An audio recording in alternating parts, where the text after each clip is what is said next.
বিলটা দিচ্ছে না, এদিকে রাস্তার কিছুটা কাজও বাধা, এলাকার লোকজন যাতায়াত অসুবিধা হচ্ছে। সে প্রেক্ষাপটে আমরা মিডিয়া ডাকছি, মিডিয়া আমাদের সাথে হেল্প করে আমাদের বিলটা উঠে টাকা ধার নিয়ে সে ধারের ব্যক্তিরাও টাকার জন্য চাপ মানববন্ধন করা হয়েছে।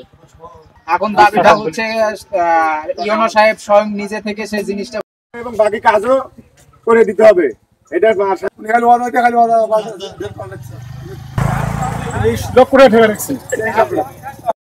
মানুষের কাছে টাকা নিয়ে বিল পাচ্ছে না, এটা সবাই গ্রামের লোক সবাই জানে, এলাকার লোক সবাই জানে। কাজ থেকে রাস্তার সামান্য কাজ থেকে আছে করে আমরা কম্পিউটার করে নিয়ে দেবো। চেয়ারম্যান বললো যে 5 লক্ষ টাকা দেওয়ার কথা বলে 1 টাকাও দেয় না।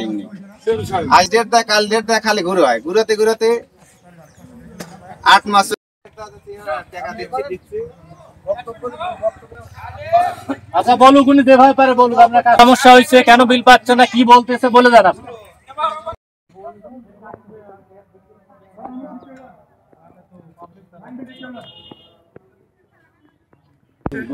লোকের কাছ থেকে রাস্তায় কাজ করছে কি আপনার দাবি কত টাকার কাজ, কত টাকা করছে পুরো এলাকা, আপনারা এগুলো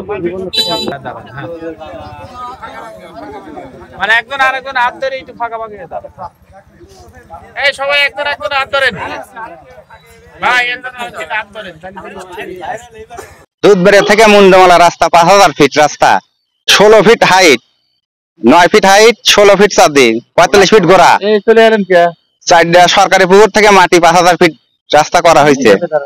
এই রাস্তার বিল আমি পাই নাই। মুন্ডমালা একটা সরকারি পুকুর 25 সালের প্রথমেই একটা মাটি কাটার বরাদ্দ দেয় ইউনো সাহেব, দেওয়ার পরে বিল আজ দেয় কাল দেয়, ইউনো সাহেব বলে চেয়ারম্যান দেয় না। দেওয়ার পরে ইউনো সাহেব পাল্টে গেল, আর এখন উনি আবল তাবল বলতেছে, আমাকে বিল দেওয়ার এখন না স্বীকার বলতেছে যে আমি কাজ করাইনি, আমার রাস্তা এই রাস্তা আমি কাজ করাই নেই। অথচ আমি খানমোড়ে 5000 ফিট রাস্তা করেছি, এটা সবাই জানে, এলাকার লোক সবাই জানে, আমি 4 টাকা সবাই জানে। এখন সমস্যা আমাকে 1 টাকা বিল দেয় নাই, খালি ইউনো সাহেব 1,33,000 টাকা বিল দিছে, তাছাড়া কোনো বিল পাইনি আমি।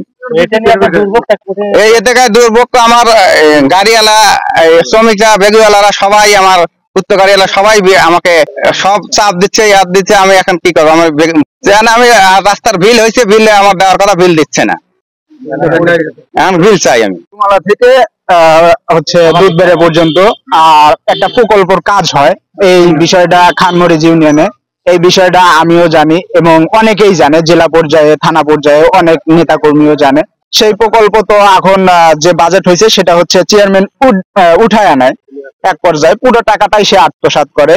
এক পর্যায়ে তাকে ইউনো সাহেব ডেকে নিয়ে একটা বিল পরিশোধের বৈঠক দেয় আর কি। প্রথম টার্মে 10 লাখ দিবে, পরের ইয়াতে 10 লাখ দিবে, এরকম একটা সময় নেয়। কিন্তু দেখা যায় এক পর্যায়ে সে চেয়ারম্যান তার ইউনিয়নে আসার পর সে কথাটা আর রাখে না।